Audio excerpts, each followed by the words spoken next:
ഞാനേ ഇന്നൊരു പമ്പ് കാണിച്ചു തരാം. ഇത് നമ്മുടെ കയ്യിൽ ഒതുങ്ങണ കുഞ്ഞൊരു പമ്പാട്ടോ. ഇതൊന്നും പ്രൊമോഷനൊന്നുമല്ല. ഞാൻ ഇന്നലെ ആമസോൺ വഴി മേടിച്ചൊരു പമ്പാട്ടോ. നമ്മുടെ അക്വേറിയത്തിൽ നമ്മുടെ കുറഞ്ഞൊരു രീതിയിൽ വെക്കാൻ പറ്റുന്ന നല്ലൊരു കുഞ്ഞു പമ്പാട്ടോ. തൂക്കിയിടാനൊക്കെ പറ്റും. ഞാനിതിവിടെ കണക്ട് ചെയ്തിട്ട് വെളിയിലോട്ട് കൊടുത്തേക്കണം കേട്ടോ. ഞാൻ കാണിച്ചു തരാം. അത്യാവശ്യം വൈബ്രേഷനോ കാര്യങ്ങളൊന്നും തന്നെ ഇല്ലാണ്ട് നോക്കിയാൽ. വൈബ്രേഷനും കാര്യങ്ങളൊന്നും തന്നെ ഇല്ല. ഇതാണ്ട ഗൈസ്, ഞാനേ അത് പമ്പ് അതുവഴി നേരെ നമ്മൾ ടാങ്കിലോട്ട് വിട്ടിട്ടുണ്ട് കേട്ടോ. സംഭവം എന്ന് വെച്ച് കഴിഞ്ഞാൽ ആണ്ട് നല്ല രീതിയിൽ തന്നെ വർക്ക് ചെയ്യുന്നുണ്ട്. അത്യാവശ്യം നല്ല വെള്ളം നല്ല ക്ലാരിറ്റി ആയിരിക്കുന്നുണ്ട്. ഇതാണ്ടോ, ഇന്നത്തെ സ്പോഞ്ചും വരുന്നുണ്ട്, ബയോമീഡിയൻസൊക്കെ വരുന്നുണ്ട്. ഓക്കെ, അതുപോലെ വെച്ചേക്കാം. വെള്ളം ഇളക്കേണ്ട അധികം. നല്ല കുറച്ച് കുഞ്ഞുങ്ങളുണ്ടായിരുന്നു. ഇതുണ്ടോ, നല്ല വെള്ളമൊക്കെ നല്ല അടുത്തിട്ട് വരെ നല്ല രീതിയിൽ കാണാൻ പറ്റും. കാണാൻ പറ്റുന്നില്ലേ? അത് ഇന്നലെ മൊത്തം ഞാനത് വർക്ക് ചെയ്യണമായിരുന്നു. ഇന്നലെ ഞാനാണെന്നുണ്ടെങ്കിൽ കുറേ കുഞ്ഞുങ്ങളെ കണ്ടോ, നമ്മൾ വാഴയിലൊക്കെ ഇട്ടുകൊടുത്തിട്ടുണ്ട് ഉണങ്ങിയത്.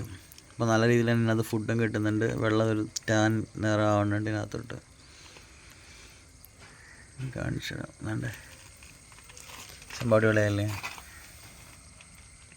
കണ്ടോ. പിന്നെ ഇതിനകത്ത് ഞാൻ വേറെ പൈപ്പോട് വലിച്ചിട്ടിട്ടുണ്ട്. ഇതിനകത്തൊരു എയർ സ്റ്റോണിൻ്റെ കേട്ടോ. സ്റ്റോണിൻ്റെ കണ്ടോ. ഇത് ഞാൻ കണക്ട് ചെയ്യണം. അതൊരു കണക്ടർ മേടിച്ചിട്ട് ഇതിങ്ങനെ എടുത്താലോ എന്നൊരു പ്ലാനുണ്ട്. അതുപോലെ തന്നെ ഇതിനകത്ത് ഞാൻ കുറച്ച് വാഴയില ഇട്ടിട്ടുണ്ട്. ഇതിൽ നമ്മുടെ മോളിയുടെ കുഞ്ഞുങ്ങളെ കിടക്കണില്ലേ, അപ്പോൾ അതിനകത്തും വാഴയില ഇട്ടിട്ടുണ്ടായിരുന്നു. അപ്പം കുഴപ്പമില്ല കേട്ടോ.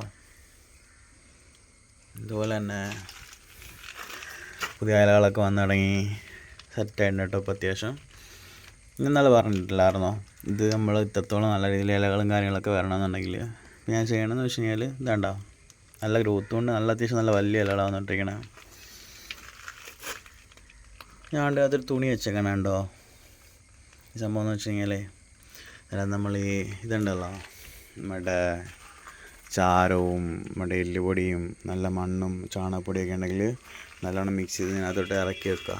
അപ്പോൾ നല്ല രീതിയിൽ തന്നെ ഇന്നത്തെ ന്യൂട്രിയൻസൊക്കെ കിട്ടും. മീനും അത്യാവശ്യം വലിയ കുഴപ്പമുണ്ടാവില്ല. അതിനടിയിൽ കുഞ്ഞുങ്ങളിരിക്കുന്നുണ്ടോ, ഗപ്പിയുടെ അല്ല മോളിയുടെ. ഉണ്ട്.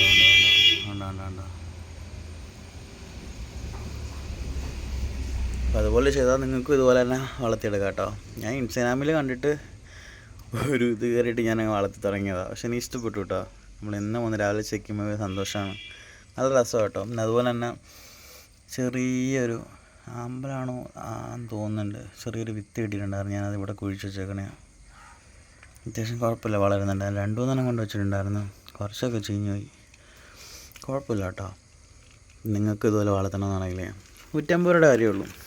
ഇതുപോലെ സാധനം മേടിക്കുക, കുറച്ച് മണ്ണ് നിറച്ച് ഇതുപോലെ സെറ്റ് ചെയ്തൊക്കെ നല്ല രസമാണ് കേട്ടോ. നല്ല ഭംഗിയാണ്. ഇതുപോലെ കുഞ്ഞുങ്ങളുണ്ടാകുമെന്നറിയോ, അടിപൊളിയാണ് കേട്ടോ. കണ്ടോ കുഞ്ഞുങ്ങൾ കണ്ടോ. വേണ്ട ഒരു ജെറ്റ് ബ്ലാക്കിനെയൊക്കെ ഞാൻ മേടിച്ചിട്ടുണ്ടായിരുന്നു ഇടയ്ക്ക്. ഒരു ജെറ്റ് ബ്ലാക്ക് വേണ്ട, അടിപൊളിയല്ലേ. ഇപ്പം എത്ര ഉള്ളൂ കേട്ടോ. ഔട്ട്ഡോറിൽ അങ്ങനെ ആരും ഫിൽറ്റർ വാട്ടർ ഫിൽറ്ററൊക്കെ ഞാൻ കണ്ടിട്ടില്ല. പക്ഷെ ഞാനെന്തായാലും വെച്ചിട്ടാ. അതിനുശേഷം നല്ല കുഴപ്പമില്ല, നല്ല ഹെൽത്തി ആയിട്ട് ഇപ്പോൾ ഉണ്ട്, പ്രശ്നമൊന്നുമില്ല. നല്ലൊരു എക്കോ സിസ്റ്റം തന്നെ ഇപ്പോൾ ആയിട്ടുണ്ട്. എത്ര ഉള്ളൂ കേട്ടോ. ഓക്കേ.